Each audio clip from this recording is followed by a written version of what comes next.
Good evening, everyone. End of day 2 of the walk. A really good day today. Got to see and walk through a lot of the local towns and villages around Casino. Um, Obviously, where there is massive amounts of history from World War Two. We was really well received in all the towns. Got to speak to the mayors and the locals, which was great. Um, in one of the towns, we bumped into a lady from New Zealand who now resides in Italy, and where she lives. Not only did her father go through the town during the war, but her house was used by the Germans then as well. So we got to have a look around there, which you'll see in the video. We also went to some of the cemeteries in the area, the German cemetery, which is really well kept and in an amazing location. And it stirred a lot of thoughts while we was in there.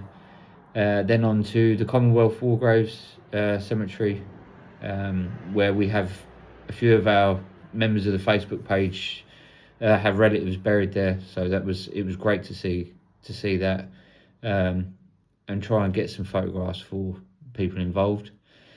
Then we went on to the Gari River, where the 36th Infantry Division Americans tried to make their crossing. I will try and to give a bit more information on that at another time, but it's been a long day. So yeah, really eventful, and I hope you enjoyed the video today.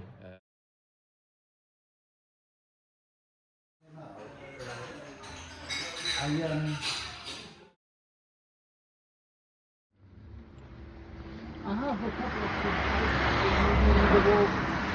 These guys are all talking to each other. Hey, buddy.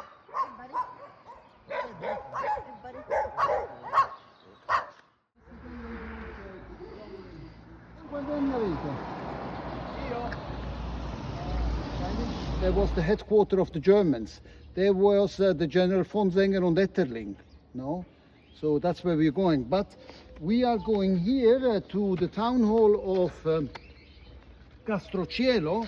And there is something very interesting because down there was at the time of the Romans, there was a very large town of the Roman soldiers when they retired, no?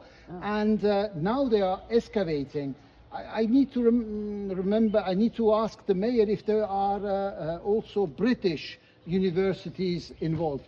For sure there is involved the university from Naples and Rome. And it is a very large area there, and they are finding, they just found a new theater and thermal baths and the toilets. Yeah. No? I will share the photos so we can have an idea, nice. because I did visit it. Have you seen up there the crucifix? No? So what year is this from? These are original from what year?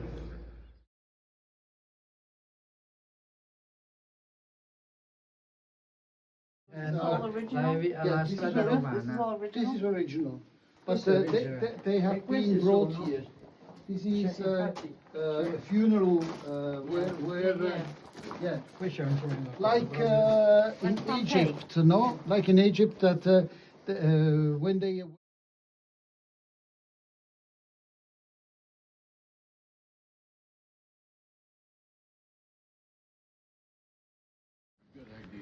and we need to write them up. when you become elder and you need to buy some. That's the philosophy in a way of free. Needs is basically that They talk always only about the Pope.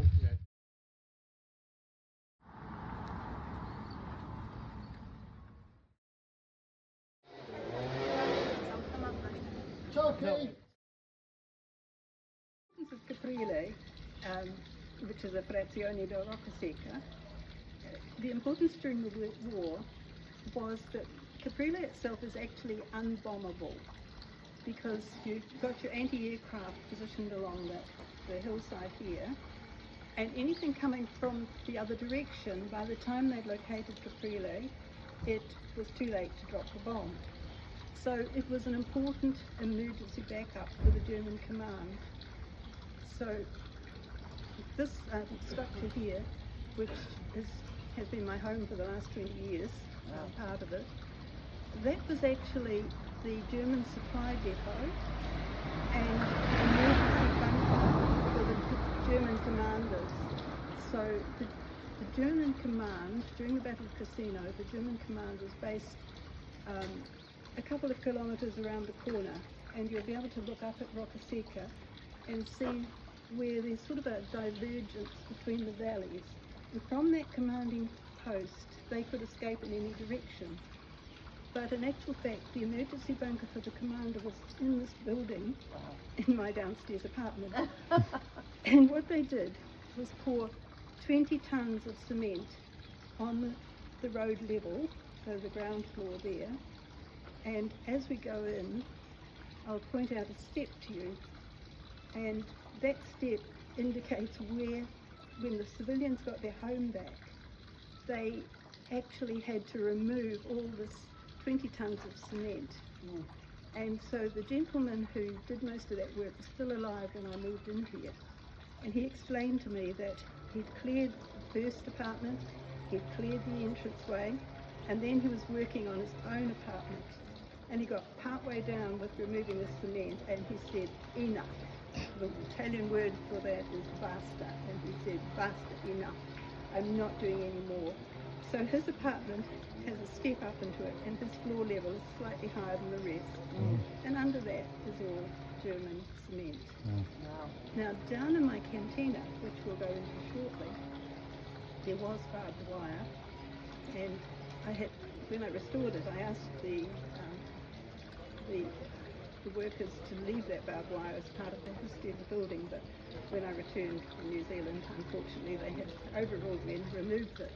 But on the other side of this fountain, there is still some barbed wire, and you'll see that that is the German barbed wire, which is different from the wire that the Allies used. So you can tell who put it there by the barb on the barbed wire. The other thing in my apartment, in the upstairs apartment, there is a broken part in the balcony railing, and I have made no attempt to repair that, because that is evidence of the history of the war. So when the Germans held this, it would have been the Allies who were firing cannons up here. So that's damage which to me is part of the history of the building. The other thing that's a bit special for me is knowing that during the war, my father literally drove down this road, and he spent 2 nights down in the valley, sleeping under a tank, because they were being strafed by German planes. Wow. So that's Caprile. And then when you go to the next little village is Castello. As you round that corner, and you have more fountains like this, and then you straighten up and go towards a small bridge. Now, there is a building on your right, which is sort of very, very narrow, quite tall and very narrow, and that building was the German communications headquarters during that period. So the actual headquarters were Roccasecca, the communications centre was at Castello, just along here, and the emergency bunker was here in Caprile. Wow, that's amazing. So very much steeped in the history here. No, it's the tower. I do have 16 homes in part of the story. But unfortunately, the local standing is going. So this is the laboratory. In case she rents also some beds. So if you are not too fussy to the mending, she has often visitors coming from New Zealand and abroad, because this is a very unique place. Beautiful. Yeah. Wow. With 20 tons of cement on the flood ready. Wow. Unbelievable. And you'll see a little church in the cave, Now, the people from this town, they hid in those caves during the German occupation. They were hiding in the caves just up above Caprile, and they had buried all their gold, and they promised, they prayed and said, if we survive this war, we will renovate the church. And so we have a beautiful church up in the piazza there, and they lifted it up and added windows and frescoes and things. It's really beautiful. Wow. And the rest of the gold they melted to make a crown for the Madonna. Wow. So that was the civilians. story.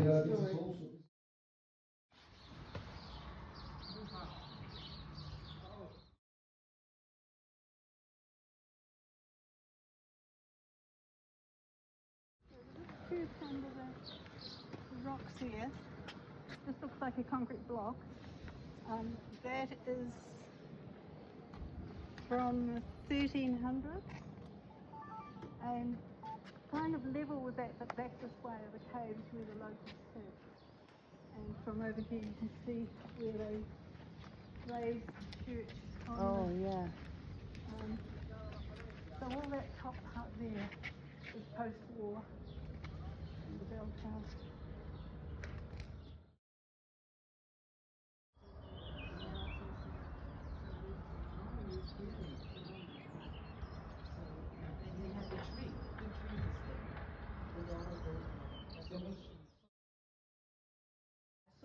Yes. Defending.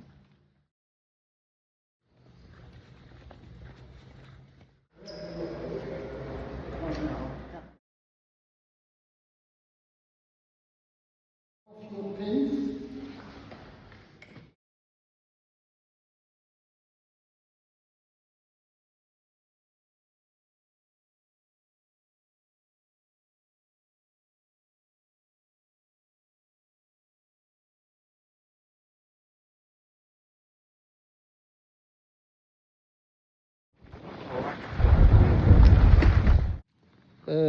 Central South. Oh. They have been collected and brought here.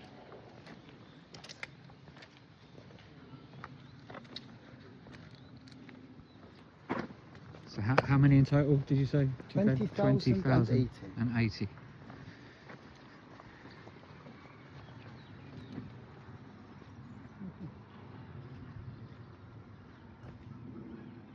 Casino, like the Polish.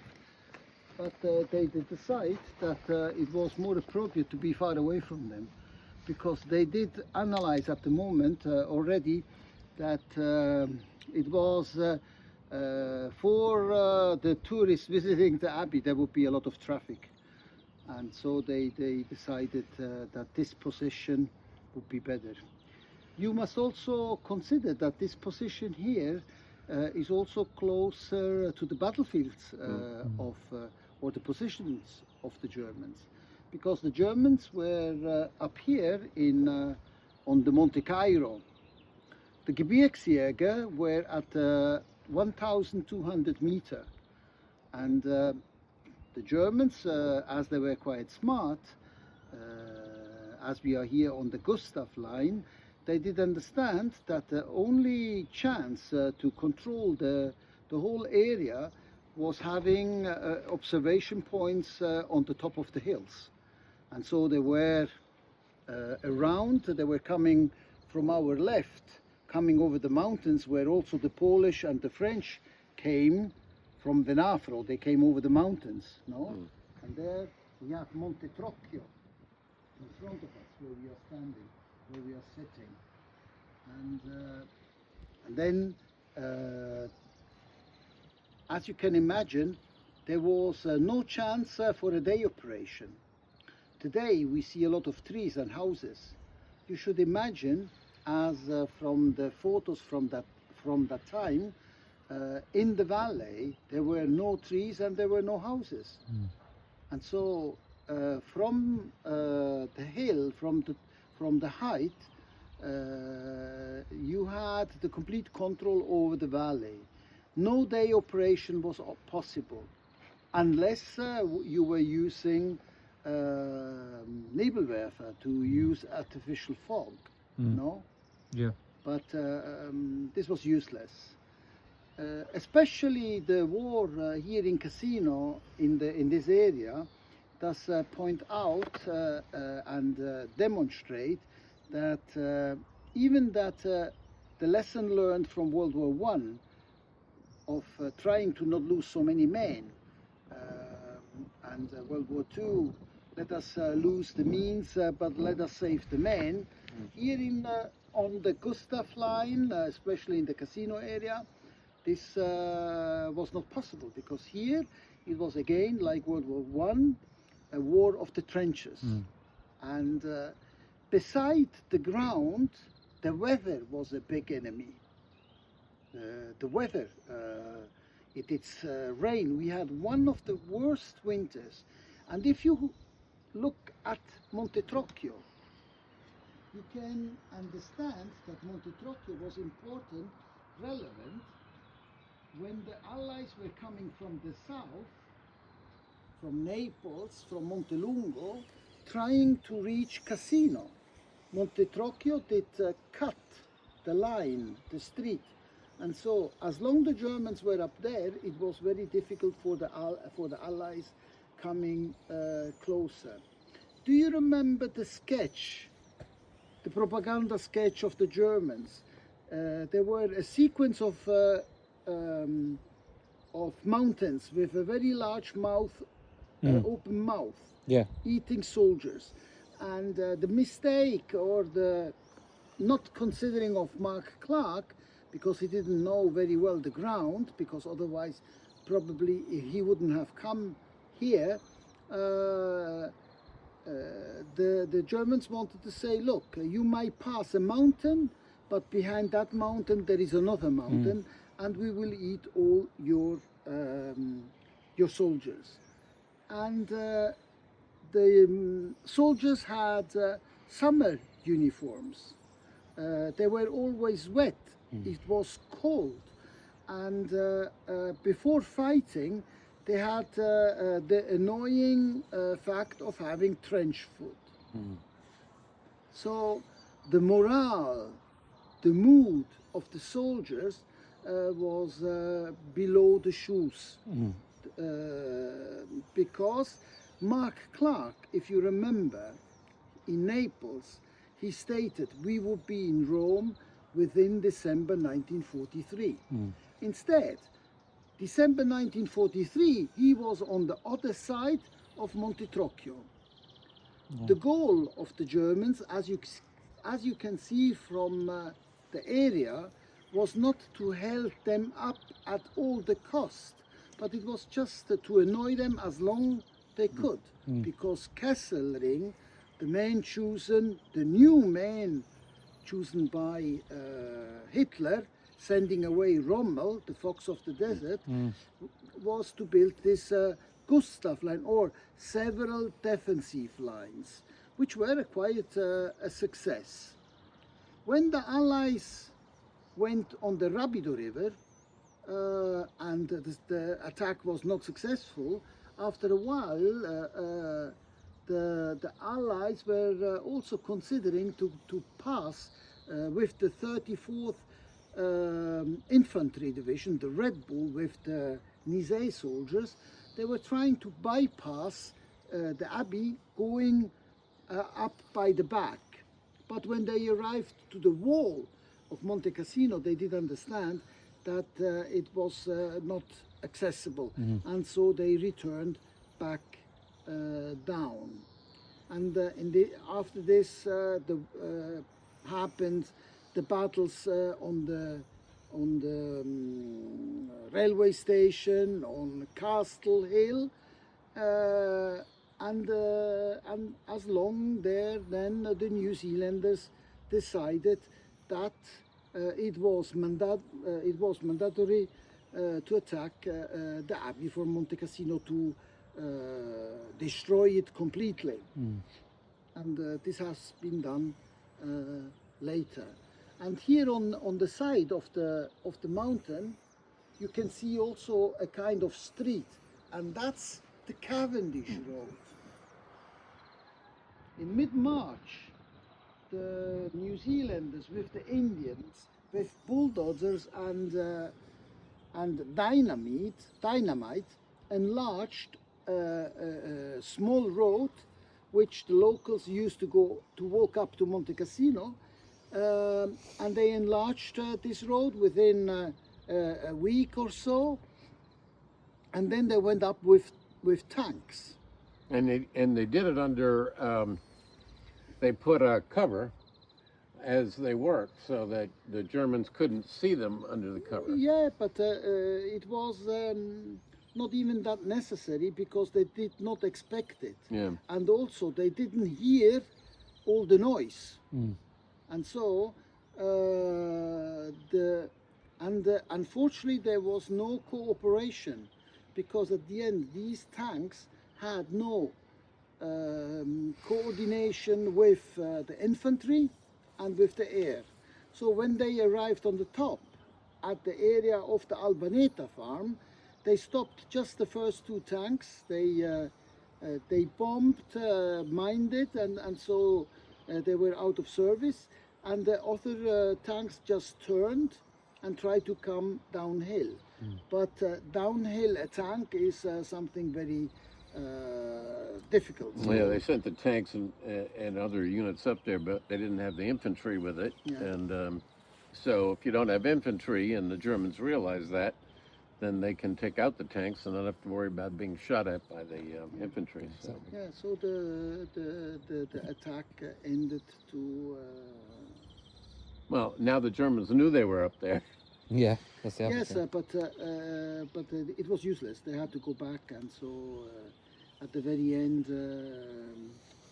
Yeah. everything had to be postponed until Operation Diadem, when the Polish came up the way. And there is a hulk of a tank up there, part of a monument that was put up there a long time ago.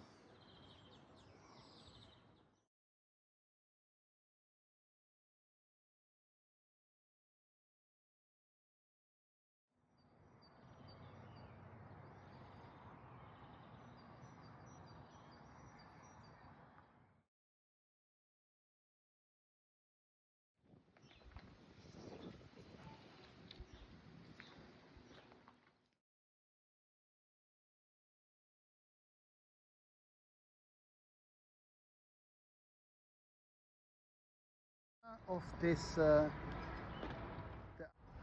and some from South Africa and Australia. With that And then on here there are the Canadians. On the very far right there are the Kiwis, and down there are the Indians. On the walls, this is the largest Commonwealth War cemetery in Italy. And on the walls we have more than 4,000 missing in action. And one of them is also Roger Waters' father. He was missing in action in Aprilia, and in Aprilia there is a monument now dedicated to him. along the road. I have been explained by the British teachers as by the American teachers that they don't want to talk about Roger Waters due to his position, political views. They don't want. This place has been chosen quite soon to be the cemetery for the Commonwealth, but they had to wait until the war was ended. And there's an Indian style to this structure because the war in Italy was fought from India, not from Britain. It was 4th Indian, and so the Indian, some of the elements of Indian architecture and the idea that the water in the lagoon up there comes from the, Pompeii. yeah, but I mean it was supposed to be an Indian river, but I don't think it ever actually was. But I think India was forced to be part of it because it was the empire. Yeah, right. But India, through their help they gave for this battle, obtained become free. Yes. No, and then this was the beginning of the requests from many others. The difference is that on the British side there are the regiments on the Gravestones, tombstone. yes, yeah. Instead, for the Canadian and for the Kiwis, there is the maple leaf and the fern. Mm. And all the others, there is the regiment. And the British, the Commonwealth, did allow at the bottom of the tombstone that they could, the family could dedicate some words. Message, yeah. Yeah, some words.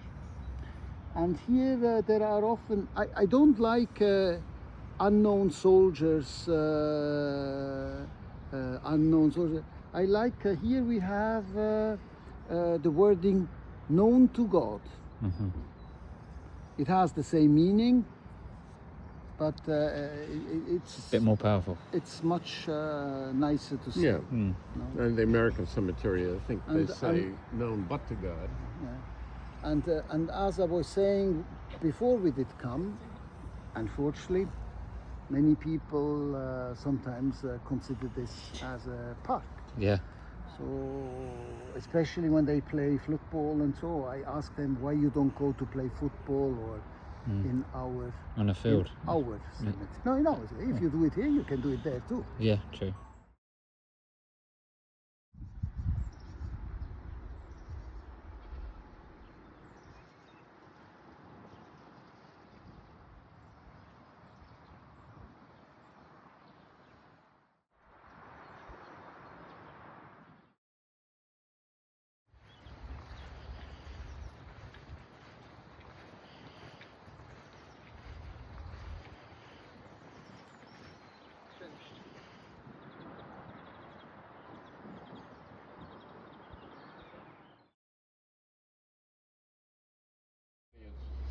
When in my house.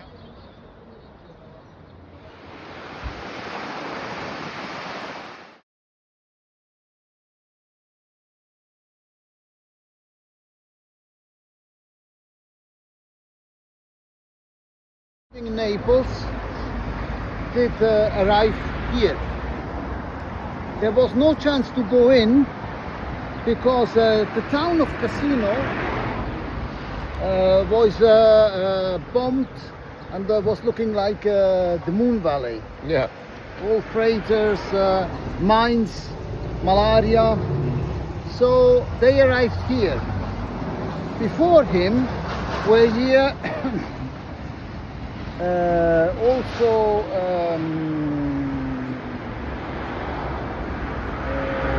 some other authorities. Yeah.